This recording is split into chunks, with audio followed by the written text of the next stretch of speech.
pala sa YouTube channel ko, TV. So, ngayon guys, nandito na kayo sa ano?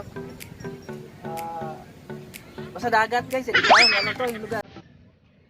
Biwok. Guys, Biwok. So, titignan mo yung ano guys, yung Biwok.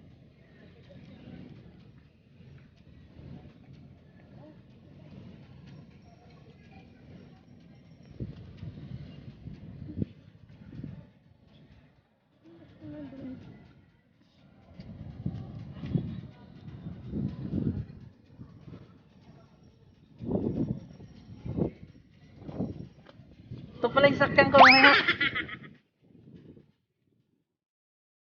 Ito. Ito ko sakay, ito ko dagat. Yan, dito ko sakay.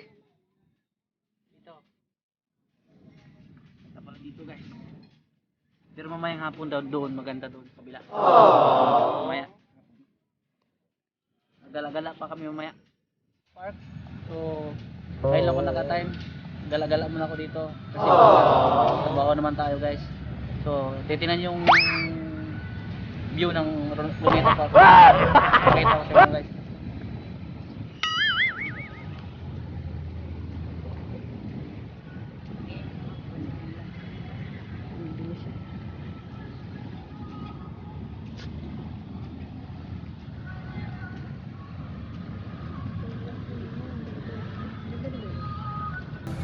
Ayan guys, ang ganda, di ba?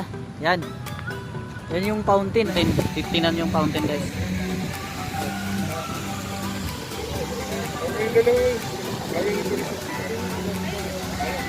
Guys, nakita niyo ba? Ang ganda, di ba?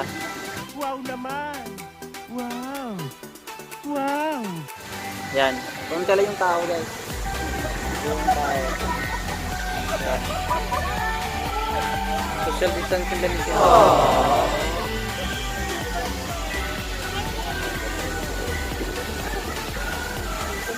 Kita niyan. Napakaganda guys. Mamayang gabi sasabog yan.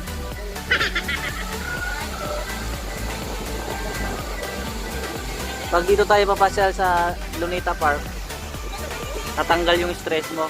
So guys, ngayon lang din ako nakagala-gala kasi busy lagi sa trabaho guys. Ayun, gumagala ako dito para tanggal natin yung stress natin guys. Ayun. You know, pero bawal dito yung mga bata ah.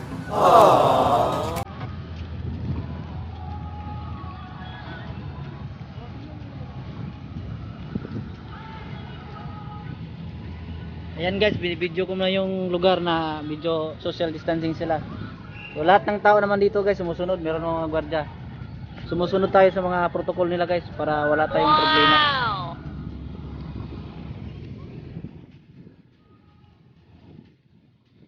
Ayan, medyo kakaunti ulit yung tao.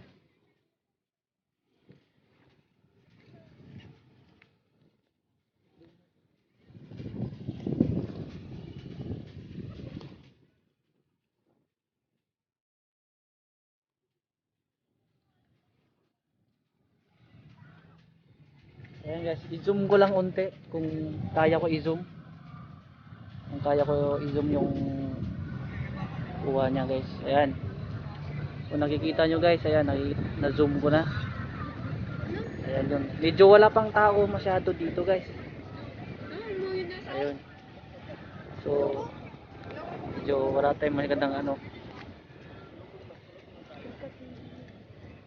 Ayan guys.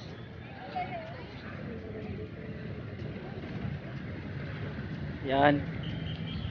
Diba napaganda, may wala masyadong tao. Yung konti lang yung tao guys. Social distancing na sila. Wow! Balik ko naman. Ayan.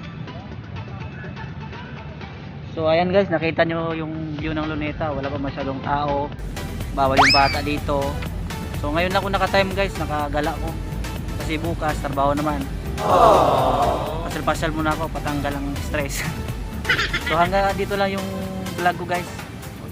Supportahan nyo pala yung channel ko guys, Buenas TV. Salamat pala sa inyo lahat guys. So hanggang dito lang yung vlog ko. Thank you.